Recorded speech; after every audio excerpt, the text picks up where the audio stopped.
Steve Dotto here. I'm glad you're spending time with me today, and today's demo is so important. We're going to be taking a look at password management. Now, I know you probably think, how boring, Steve. Password management is hardly the sexiest thing on the planet. And it's not the sexiest thing on the planet, but it's really important. Why is it really important? Because you probably have terrible password management techniques. I'm assuming that, but I think I might be right.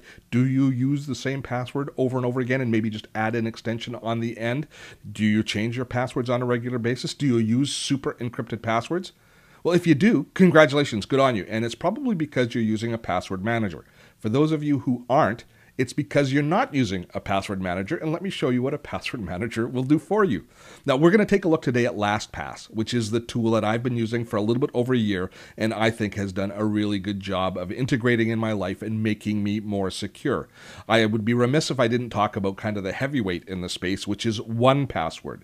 These guys have done a tremendous job of building an app, and if you're using this particular app, then you're in good shape. The thing about 1Password is it gets a little bit expensive to use. I find it a little bit pricey, but it does a great job of protecting you. And can you really put a price on your security and privacy? Probably not. So 1Password is a great tool. But for me, I like LastPass. Why? Because it's free to start with and it does pretty much everything I need.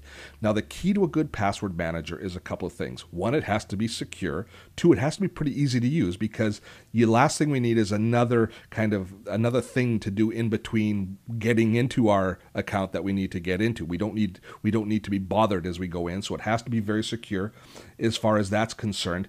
And it also has to be cross-platform. It has to work on all of our different devices. Now, when you install LastPass, it will install in your web browser to start. And it's going to look through your system, and it's going to find all your different usernames and passwords that you've used that you've stored kind of out in the open, say in your browser's cache. It's going to find all of those, and it's going to create a starting file for you to work with. Now, LastPass, we can see I'm working on Chrome on a Mac here. It installs here in your toolbar, and it's got something called the LastPass Vault. The LastPass Vault is where we store all of our different passwords and accounts that we use on a regular basis, or all of them are in here. And we've got all of the different places that we log in that have a password and username. So it's going to store all of those things for us. So that is a great start. But here's the thing, is most of those accounts, for a lot of us, have the same password. So over time, you're going to have to commit to a strategy of, as you visit each new secure site, is taking a little bit of time going in and changing the password to a more secure password. And LastPass will help you with that, but you have to go through this process as you go along. It's well worth the time, however, because how often have you gone to a website that you haven't visited for a long time that you have an account for, and you can't remember your username, you can't remember your password, so you have to do that whole recall thing where they email you back your new password. What a colossal waste of time, probably 5 or 6 minutes per site. Once you've done this once with LastPass, you never have to do that again because LastPass will always have your current password stored and available for you. I know you're already thinking, wait a minute, it's got all of the passwords for these sites. Well, what about getting into LastPass? If somebody gets into my LastPass account, they would have access to my whole account, all of my accounts, wouldn't they? That would be disastrous. Indeed, it would be. That's why you have to have a super good encrypted password for your LastPass account. Now, it separates your account ID and your login information on your computer and online, so it's a very secure environment as far as how it protects your privacy. But here's a tip for an additional level of security. You're going to need a great password for LastPass, and it's one that you should change on a fairly regular basis as well.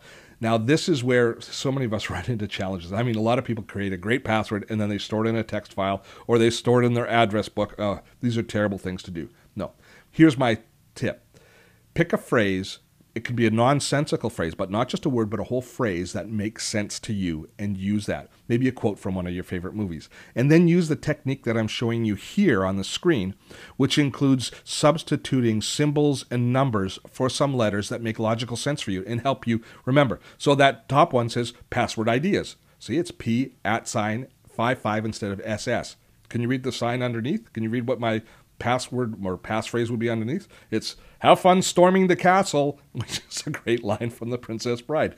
So you could, but that's going to be a very difficult thing for anybody to hack because of all of the different symbols that I use. And if you remember those, where you're using symbols and they make sense visually to you, this is a password that you could remember that's still incredibly secure. So come up with your own. Don't use those two by any stretch, by all means. So that's the philosophy of passwords. That's installing LastPass in the password vault. How does it look when we actually use it? Well, let's just go into a site that I go to once a week. I go and I upload my new podcast. So when I go to log into my site, I click on login. This is a secure site that I want to keep secure. It remembers my username. It remembers my account information. And we see here the LastPass symbols in the side of the entry fields. That tells me that LastPass is the one that's giving me that information. I just click login, and I'm brought in to that particular site. So that's how convenient LastPass is for us to use. It makes, as I say, it saves me a tremendous amount of time. Now, you don't even have to navigate through the web browser. You can actually navigate to these sites through the LastPass vault. You can use that kind of as a bookmarking system for all of your different secure sites. Now, I mentioned an ongoing strategy. When you install LastPass, commit to, as you visit every new secure site, to taking a few minutes the first time you visit it and changing the password.